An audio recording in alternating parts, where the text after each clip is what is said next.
When we think of modern American mass media, what comes to mind? Printing presses, radio stations, TV channels, cell phone towers, the internet? Today's guest, Dr. Lanny Real Bird, reminds us there was a powerful, pervasive mass medium before all of that. Plains Indian Sign Language, used across the continent for centuries. That's been there all along. And if you think it's no longer relevant in today's modern high-tech times, Lanny Real Bird says, think again. I'm Steve Peck of Wyoming PBS. This is Wyoming Chronicle. Dr. Lanny Real Bird, welcome to Wyoming Chronicle. You're here doing a residency of sorts for a couple of days at Central Wyoming College in Riverton.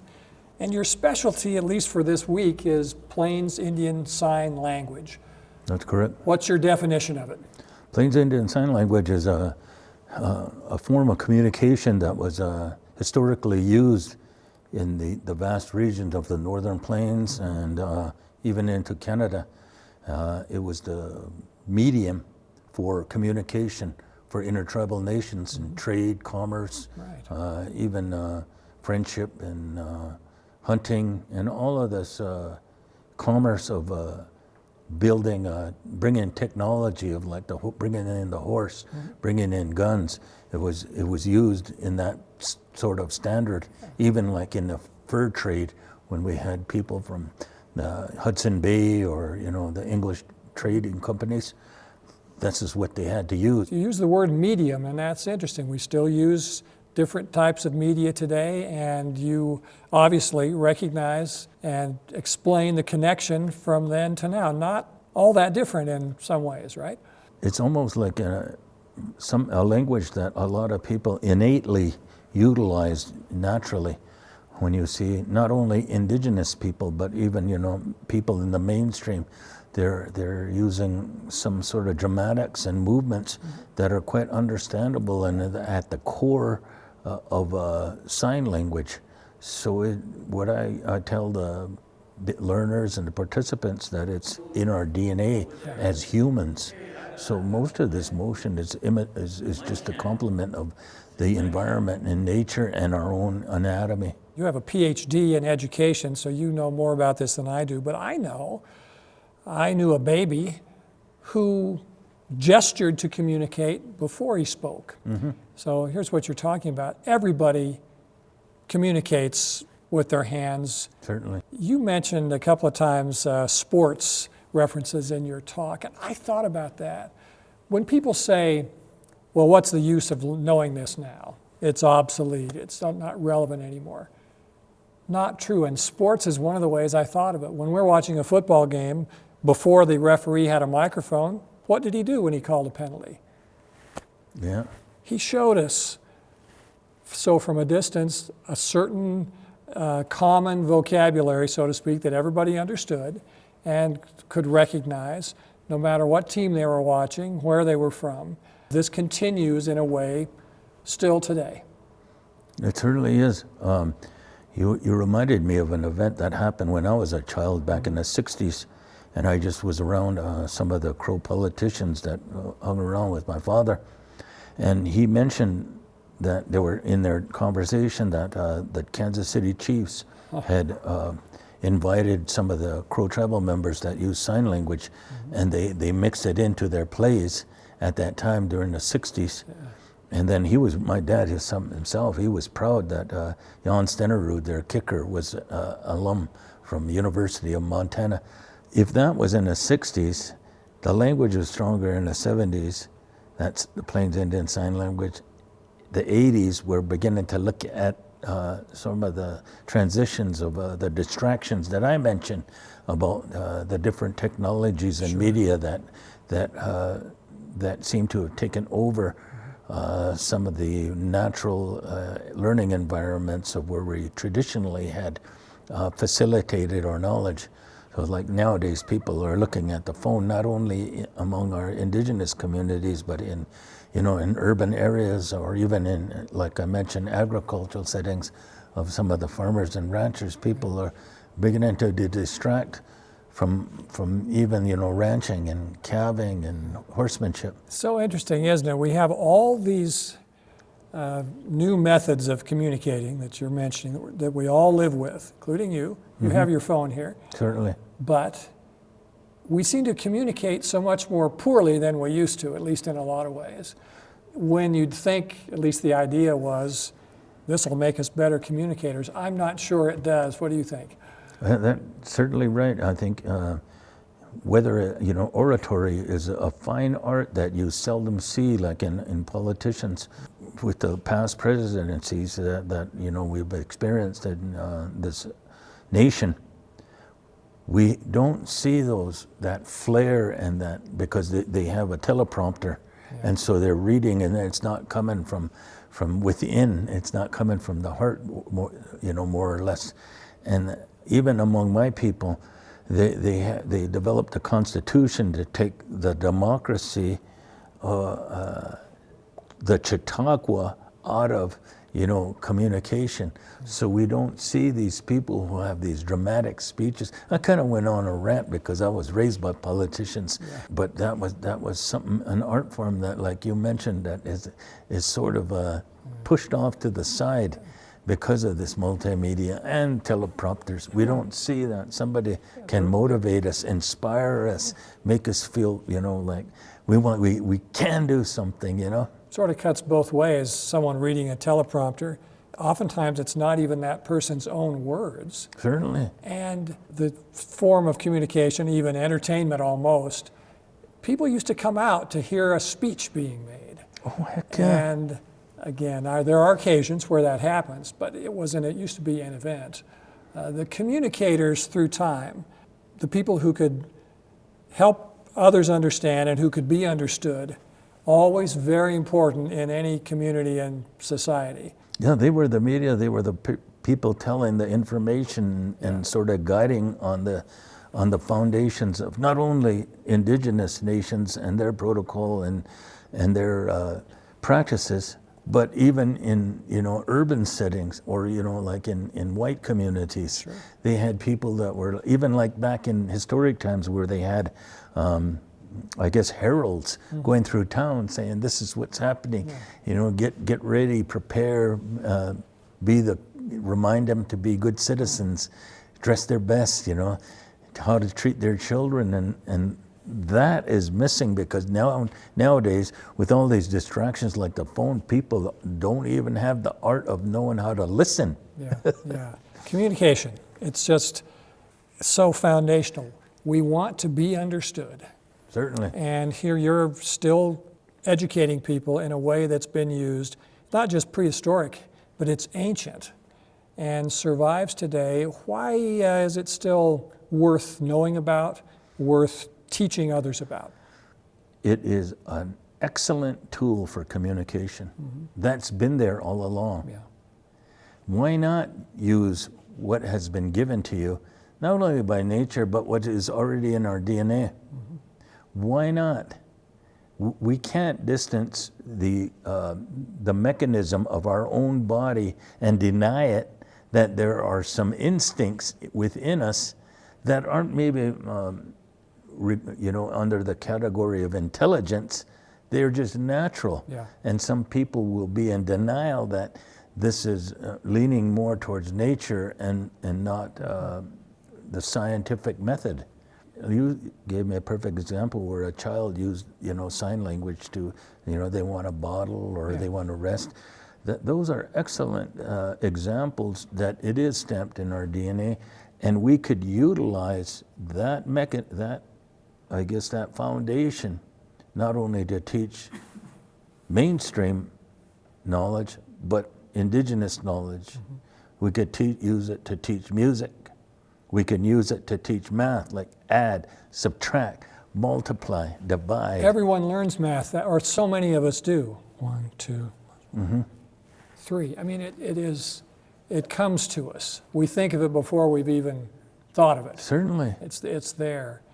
You mentioned as well as an interesting story I hope you'll share with us. This story you told involved a hospital patient who had trouble communicating, and I believe you were called in to assist in the world that was about as high technology as you can get, yet still, because you had this knowledge, you were able to help the physician treat the patient. What happened? Okay, what we have here is that somebody who is traumatized by pain Yeah. or some sickness, they were suffering.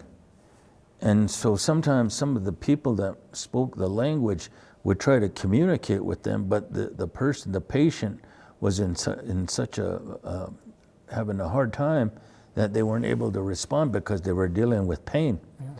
Well, one family had the idea that I might be able to come in there using sign language and tell these caretakers a little bit more information about this patient. So I got a call and all right, and I don't mind doing anything that will help. So I just said, these people, they send me over there to check on you. They said, want to know if you're in pain or something. What's bothering you? And they're hooked up to an IV and they're having a rough time, and there's something in my gut that's bothering me. And so I said, what he told me is that he said there's something within in his stomach or in his digestive area that's bothering him. Oh, so they took a note that they were finally able to get something out of him. And so this person over here, they wanted to know if you ate anything, can you eat? And then they said, I'm in too much pain. That person, and I tell them in English that they told me that they can't eat too much because they're in too much pain. So, they told me, and I tell them the circumstances, what's going on, and I said, that's all they wanted to know. Me, I'm gonna head out. It's good to see you. Get up or something. I'm going. Again, I'll see you. And then that was about it. And then. How did it work out? Did you find out? Yeah, they were all right. Okay. This is a good example for your workshops that you do. Mm-hmm. Doesn't happen all the time, but it's very real. And you really performed a service there. At the same time, I began to realize that there were other people who had hard of hearing. And so I started making these diagrams and flashcards and videos so that they could communicate with either their hard of hearing family member. So they're available like in Crow if they want. I'm glad you mentioned that, because I wanted to ask you about the differences between, I think, what we refer to as American Sign Language, which seems to me exists primarily for people who have hearing loss, as opposed to the sign language you teach, which certainly is useful for people with hearing loss, but was more of a bridge between language barriers but still very sophisticated, adaptable, flexible, expandable. People who sat in on your workshop today got a little sense of that. It's used for everything, as you talked about earlier, and there's virtually nothing really that needed to be communicated that couldn't be communicated. In a circumstance where there are a variety of languages, let's take, for example, Wyoming. Okay. The people that used to live in Wyoming, like the Crow, the Shoshone, Arapaho, some people of the Dene, some of the Cheyenne, some of the Comanches, as well as Montana, we got like 10 different tribes. You got Piikani, Blackfeet, Salish, Kootenai, Pendore, you got Dakota, Nakona, Cheyenne, Crow. And all each of these one people, had its language, right? Each one of them had a language.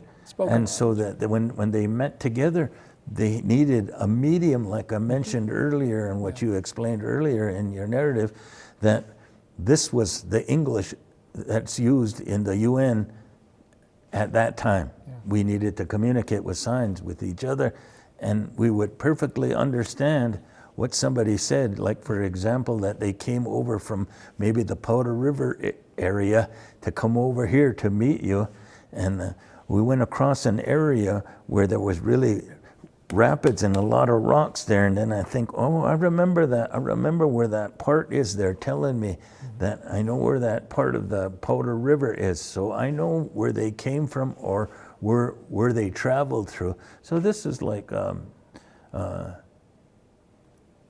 basically a way of communicating dramatically, theatrically, Yeah. and an imitation of nature. And it's something I think that I see in,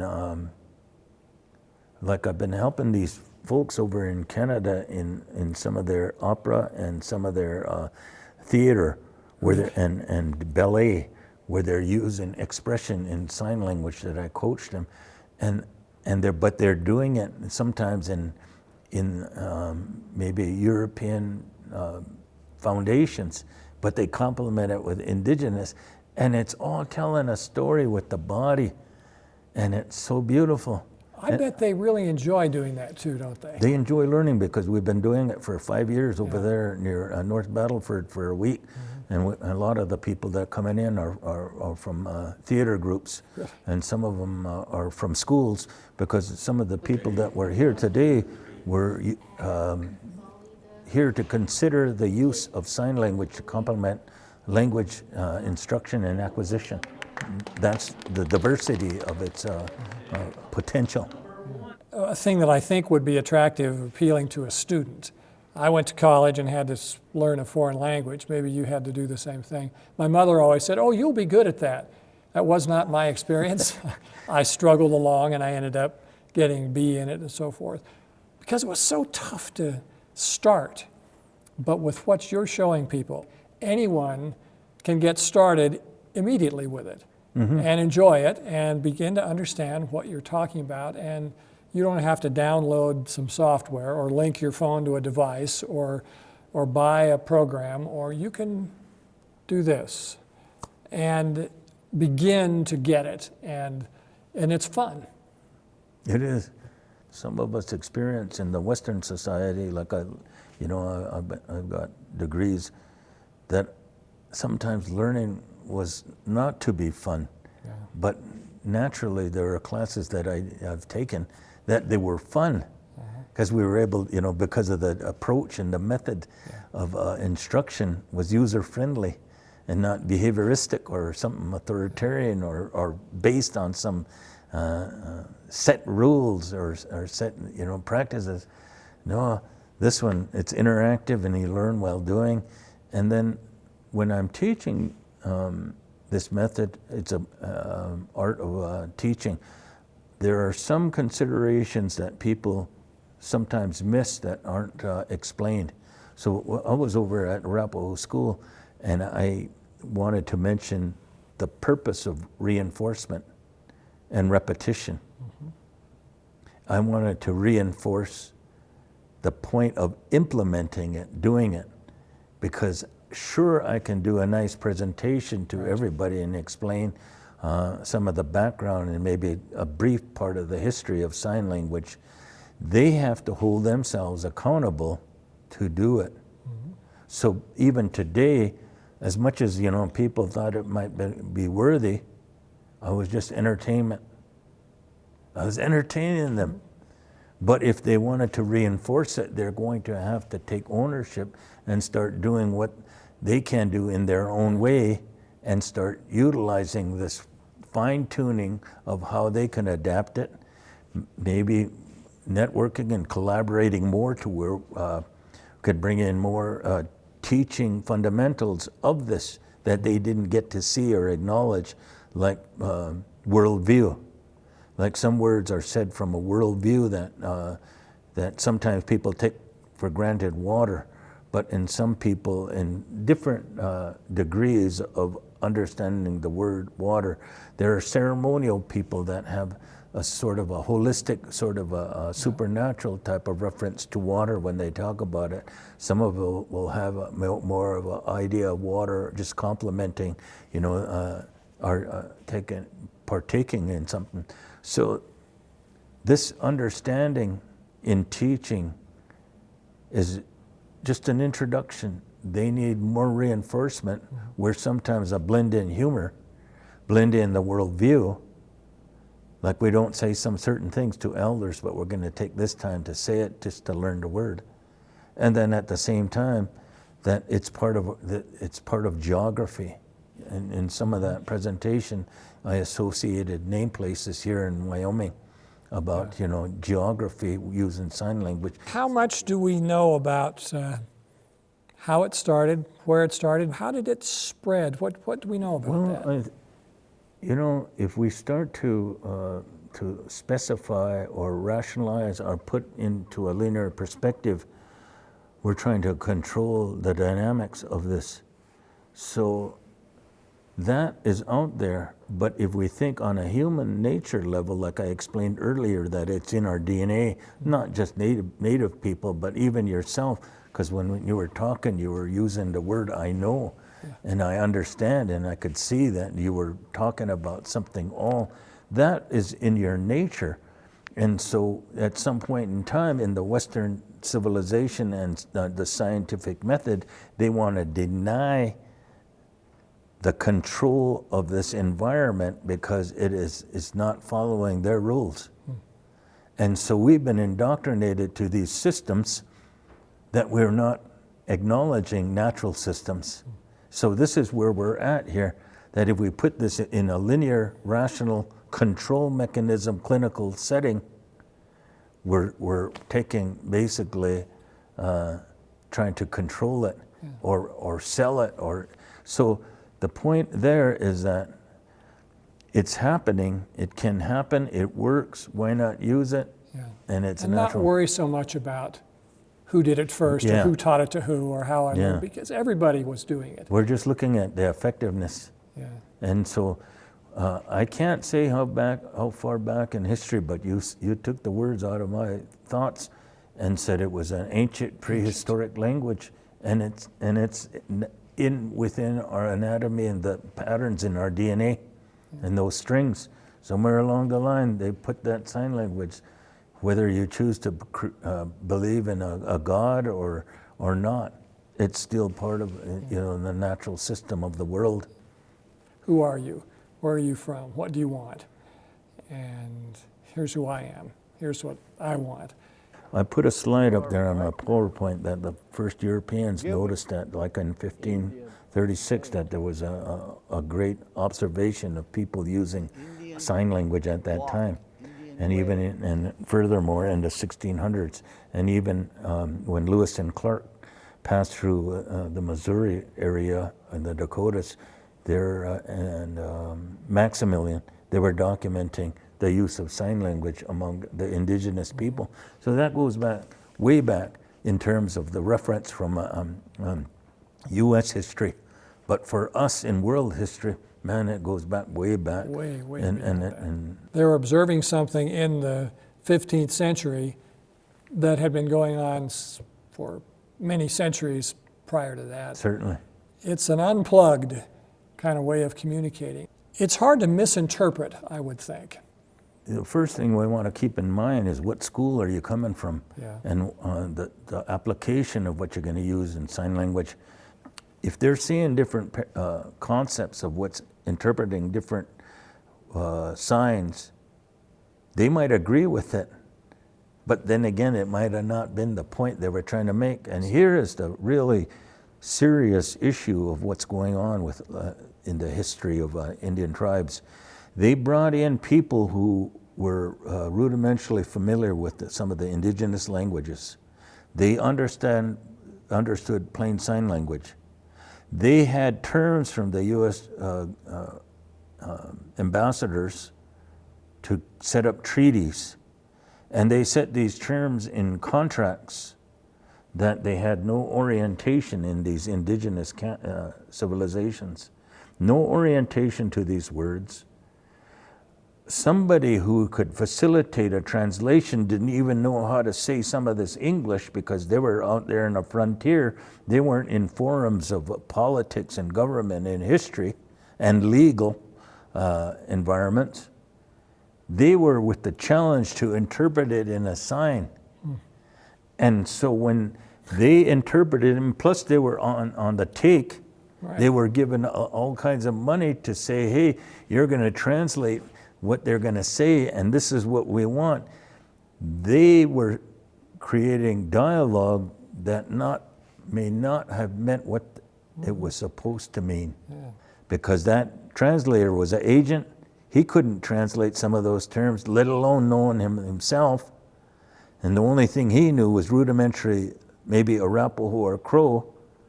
And these legal terms, he didn't know what they were, but he knew some rudimentary sign languages. And the challenge today is that whether these treaties are valid or not. Well, they might have been subjected if somebody wanted to revisit that, because that was the medium that they had to use at that time, and there was no orientation to the literacy of that legalese in that contract. So it's difficult enough, even if you didn't have some ulterior motive or an agenda of your own. And if you add that to it, a recipe for a real mess. As you understand the sign language, did it have enough, was there enough there in the language itself that a better outside agent could have been made to understand? Was that part of it? I can't say that because I can't make it a determination. I could make an analysis of that.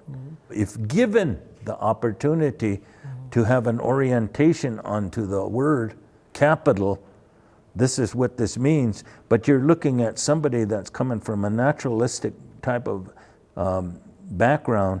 It's really complicated. More complicated than we might think.